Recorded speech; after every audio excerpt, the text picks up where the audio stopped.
Halo teman-teman semuanya, balik lagi kita akan ngebahas seputar investasi. Di video kali ini kita akan ngebahas kenapa saham Meta atau Facebook ini turun sangat dalam. Nah teman-teman, video kali ini juga merupakan request dari salah satu teman-teman, yaitu Yung tolong dong bahas saham Meta, saya udah mulai invest nih Yung.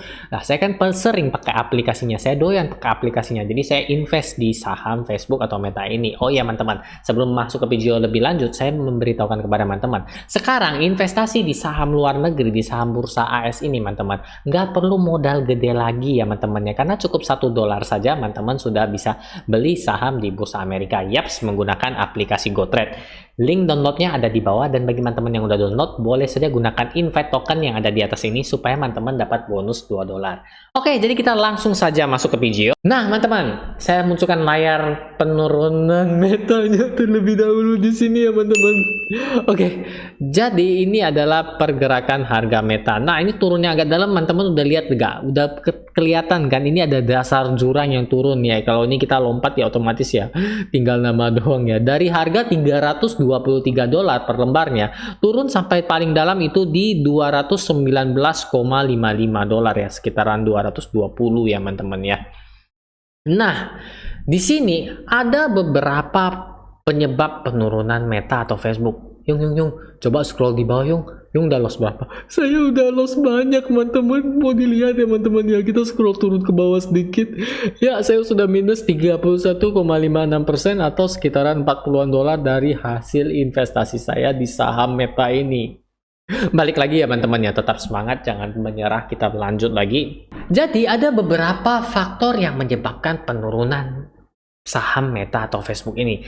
Telah saya rangkum menjadi satu, dan teman-teman gak perlu takut, gak perlu cemas, karena saya akan menyampaikannya secara sederhana sehingga kita semua dapat lebih mengerti. Oh, turunnya karena ini. Apakah ini menjadi suatu potensi membeli saham di harga yang murah? Nah, seperti itu ya teman-teman ya. Oke, kita lanjut lagi. Jadi, menurut saya beberapa faktornya itu saya bagi menjadi sekitar 97 faktor. Oh enggak teman-teman. Jadi kita langsung saja masuk ke penyebab yang pertama. Yang pertama adalah mengenai laporan keuangan teman-teman. Laporan keuangan yang dirilis oleh Meta atau Facebook ini sebenarnya menurut saya laporan keuangannya bagus ya. Kenaikannya juga cukup oke. Teman-teman bisa download laporan keuangan Meta, ketik saja di Google, karena laporan keuangan perusahaan yang sudah melantai di bursa itu nggak sulit lagi kita temukan ya teman-teman ya. Saya hanya rangkum saja biar teman-teman nggak perlu baca sampai beberapa puluh halaman. Jadi langsung dapat ya. Salah satunya atau salah duanya, mungkin salah tiganya, yaitu adalah ketika laporan keuangan dirilis ya teman-teman ya. Salah satu penyebabnya itu EPS atau earning per share-nya dari Meta atau Facebook tidak sesuai harapan oleh ekspektasi pasar. Yang diekspektasikan atau diperkirakan itu tumbuh atau naik atau menjadi $3,82 per lembar sahamnya, earning per share, pendapatan per sahamnya per lembarnya. Menurut hasil laporan keuangannya hanya 3,67. Tidak lepas dari situ juga, di bagian bawah laporan keuangannya teman-teman bisa cek, Meta memprediksikan pendapatan atau revenue mereka itu akan di kuartal 1 2022 itu berkisar 27 sampai 29 miliar US dollar. Gede banget ya teman-teman ya. Nah Yung, kenapa kok turun ya Yung? Karena diperkirakan oleh pasar atau masyarakat atau para analis itu, mereka memperkirakan di kuartal 1 2022, hey Facebook, Meta seharusnya lu bisa cuan sampai 30,2 miliar. Kok lu laporin hanya optimis sampai nggak sampai 30 miliar? Perbedaannya sekitaran 3 miliar, 1 sampai 3 miliar, mengakibatkan saham Meta turun begitu drastis. Sangat mengerikan ya teman-teman ya. Jadi seolah-olah investor kecewa. Loh kok kamu kerjanya cuma segini? Saya harapinnya segini loh. Mungkin kayak gitu teman-teman skenarionya. Apakah ini merupakan faktornya saja? Enggak teman-teman, karena ada beberapa faktor tambahan lainnya teman-teman. Seperti teman-teman ketahui, media sosial sekarang banyak.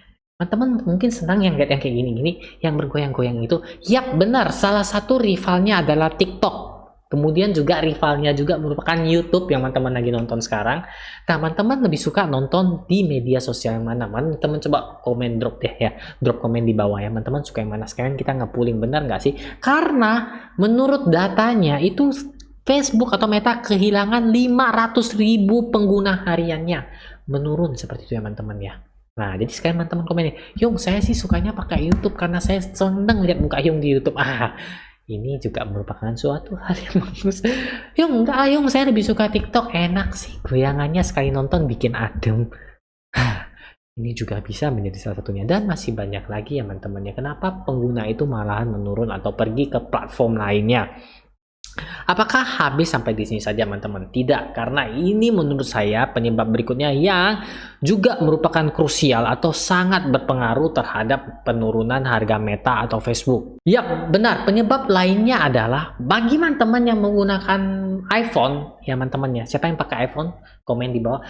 Pada update iOS 14.5 itu ada mengatakan lebih privacy ya teman-teman ya, pengguna iPhone ya.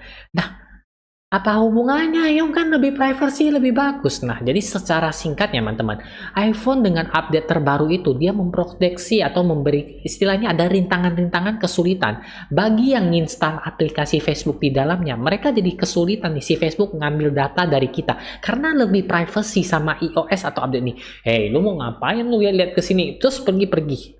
Nah, nanti saya jelasin ya teman-teman kenapa ya. Karena ini akan masuk ke faktor berikutnya lagi teman-teman ya. Jadi iOS update ke 14.5 ini dia membentengi si Facebook untuk melihat kebiasaan para usernya. Buat apa? Sabar, kita masuk ke poin selanjutnya yang mengenai hal ini juga. Nah, adanya isu Facebook akan ditutup di Eropa.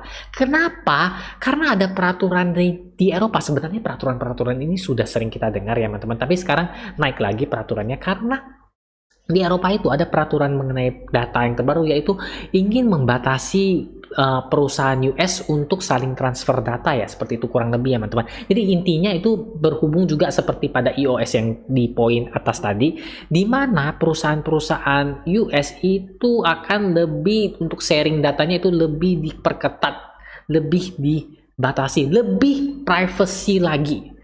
Seperti itu, intinya seperti itu ya teman-teman ya. Ada teman-teman ya. Jadi saya rangkum supaya teman-teman nangkep. Jadi di poin yang kedua poin ini ya, update iOS sama pun ada peraturan baru di Eropa sana sehingga menyebabkan Facebook mau tutup tuh. Sampai mau tutup loh. Kenapa ya teman-teman? Karena intinya itu mereka ingin membuat untuk handphone itu atau untuk itu intinya akan lebih privacy, untuk sharing datanya lebih dibatasi dan lebih diperketat. Apa hubungannya Yung? Nah, ini hubungannya, ini penting sekali teman-teman. Teman-teman sadar nggak ya teman-teman, Pak, sadar nggak ya kalau misalnya teman-teman lagi kepengen beli, contohnya beli bola teman-teman, teman-teman search kan bola. Kemudian nih diketahui nih sama si, oh dia sukanya bola, munculin lah, ditampilin. Nih yang jual bola di sini. Ini loh video bola di Facebook ada. Ini loh, ini bola nih. Ini ada lagi jual nih. Jadi iklan yang soalnya menjual bola ataupun video soal bola ataupun hal yang segala sesuatu berhubungan bola, karena nggak sengaja teman-teman ketik keyword search-nya bola, dia kayak ditunjukin ya teman-teman ya. Jadi sehingga para pemasang iklan yang menjual bola atau apapun yang berbentuk bola akan muncul di layar HP teman-teman. Ketika buka, loh kok munculnya bola, kan bukan muncul web saya seperti itu teman-teman. Jadi ini yang menyebabkan salah satu faktornya juga. Kenapa? Karena salah satu keunggulan media sosial yang membaca kebiasaan kita di HP bisa menunjukkan ini loh ada iklannya. Nah, di sini kan ingat teman-teman, pendapatan terbesar, salah satu pendapatan terbesar dari media sosial adalah itu pemasangan iklannya, pendapatan dari iklannya. Kalau yang masang iklan, lah lu udah nggak bantu gua jualan, gua pasang iklan di platform lu buat apa? Mending gua pasang di platform lain yang dimana tujuan pasarnya langsung kena di market. Nah, di situ teman-teman yang juga mempengaruhi kenapa saham Meta atau Facebook ini turun sangat dalam dari beberapa faktor penyebabnya teman-teman. Jadi teman-teman sampai di sini nangkep nggak teman-teman? Kira-kira, oh bener juga ya Yung ya. Kalau dari pendapat dari kalau nggak ada yang mau pasang iklan di Meta lagi kan pendapatannya otomatis menurun ya. Benar sekali. Oh benar juga ya Yung ya. Nggak sesuai harapan, jadi kecewa, nggak mau invest di saham Meta lagi. Benar sekali. Seperti itu teman-teman. Oh benar ya, kita pindah ke platform lain saja ya Yung ya. Jadi lebih enak juga seperti itu ya. Jadi membuat kecewa para investor. Benar sekali. Itu adalah beberapa faktor yang menyebabkan kenapa saham Meta atau Facebook itu turun sangat dalam. Nah, kemudian teman-teman, saya juga menambahkan satu faktor lainnya, yaitu ketika perubahan nama Facebook menjadi Meta. Teman-teman tahu kan kenapa dia berubah nama menjadi Meta? Benar, dia akan menciptakan sebuah yang namanya Metaverse, teman-teman. Nah, Metaverse ini, menurut teman-teman nih, silakan kita sharing di komen di bawah ya, menjadi suatu ketakutan pada investor atau menjadikan suatu peluang. Karena apabila ini merupakan peluang, ini saatnya kita untuk investasi di saham Meta, teman-teman. Tapi ingat, teman-teman, masih banyak perusahaan-perusahaan yang sudah mulai ke metaverse seperti Nvidia, Microsoft, Apple, dan masih banyak lagi perusahaan-perusahaan besar yang sudah mulai menargetkan untuk terjun ke dunia metaverse itu sendiri.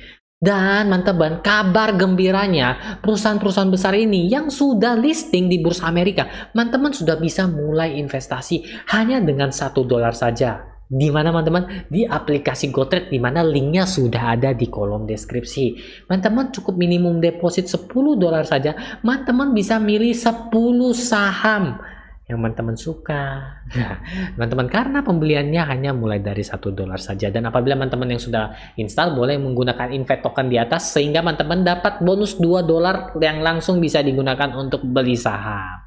Seperti itu, teman-teman.